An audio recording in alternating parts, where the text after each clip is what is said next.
but just the fact that they're winning divisions, they're getting in, while not really spending any money, it's very interesting, and especially to the large markets.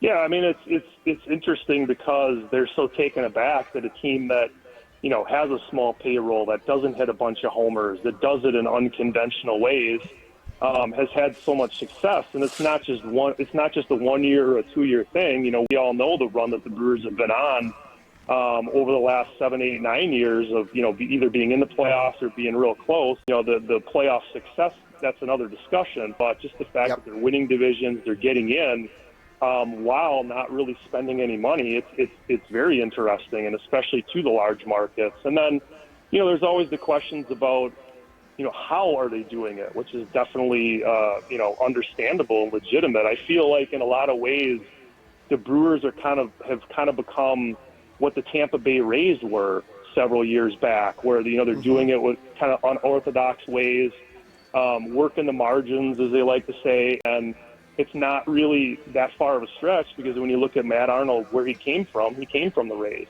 And, he unabashedly admits that a lot of what he does and a lot of what, the success that they've had is stuff that he's carried over from Tampa Bay. So it's just a cool story in the respect that, did anybody know who Pat Murphy was really before last year when he won Manager of the Year? I would think he's front runner again this year. Matt Arnold, I would think would be front runner again for Executive of the Year. They're doing it in so many different ways, and so many people with the organization, aside from, I would say, Christian Yelich. Miz has jumped on the scene now, but so many of the guys in the organization and on the team are anonymous.